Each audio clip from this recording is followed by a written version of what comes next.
Clouds are beginning to build around southern Colorado as we go through our noon hour. Here's a view from our Viera wireless network camera in Pumpkin Center, 30 miles to the south of Lyman. You can see those clouds beginning to build up now, and they're beginning to drop some rain, those clouds, in Woodland Park at Highway 24 and Fairview Street. This is the view from our Woodland Park Chamber of Commerce and Visitor Center camera. Now down to 68 degrees after it was flirting with 80 only a few minutes ago. Live HD Doppler radar shows us the shower that's currently sitting right on top of Woodland Park.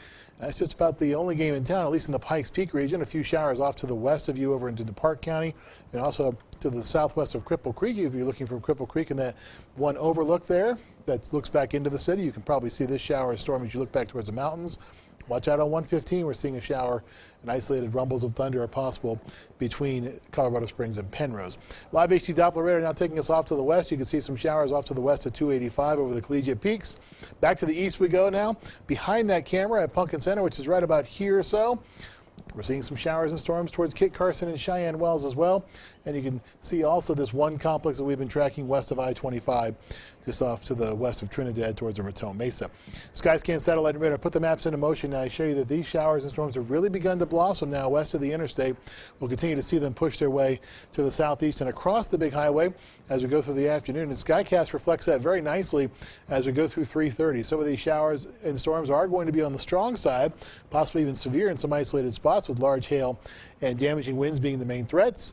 By 6:45, two masses of fairly heavy rain from the Pikes Peak region northward towards Denver and south of Walsenburg towards Trinidad and eastward towards Kim and up towards La Junta along Highway 109. We're going to see some heavy showers and storms there.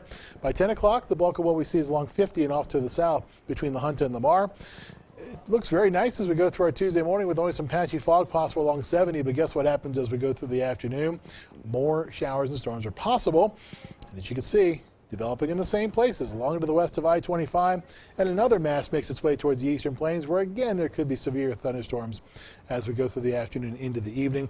It's all gone by Wednesday morning. Storm tracker for today and tonight, all the areas in the green have at least a marginal risk for severe thunderstorms. We talked about large hail and damaging winds being the main threats. As we look then, as we go through the next couple of days, the big story, at least the other big story, is going to be the possibilities for heavy amounts of rain in the southeastern plains in particular. And then as we go into the Pikes Peak region as well. Look at that number over Black Forest, over an inch. The big question is not if, it's when it falls and how fast it falls. That will determine whether we're going to have any flooding issues or not. Either way, we're going to be tracking those burn areas very closely over the next couple of days. Pueblo proper, not a huge amount of rain, but there is plenty to the southwest of the city. Not a huge amount either over the high country. Only 1/100th of an inch listed in Buena Vista, which is good news for the folks in Canyon City as they had that flood warning until further notice. And then we're going to see some heavy amounts of rain as well as you head out and about in the southeastern plains underneath the big thunderstorms.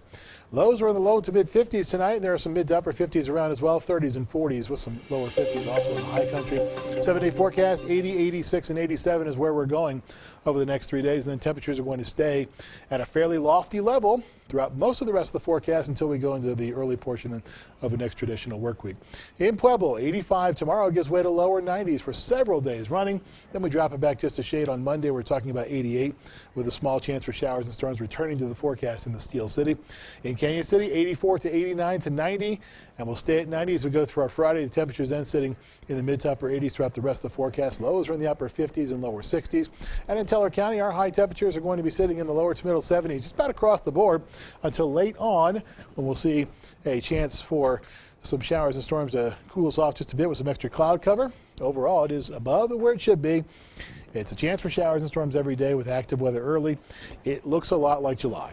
And in fact, the weather is a lot like July as you take a look at this 7-day forecast around the entire region. So that begs the question, what's July going to be like? Probably like this, maybe hotter. Okay. Hopefully it won't be too dry because, a little bit of rain is a good thing. It keeps the fire danger down. Right. Thanks, Jay. You're welcome.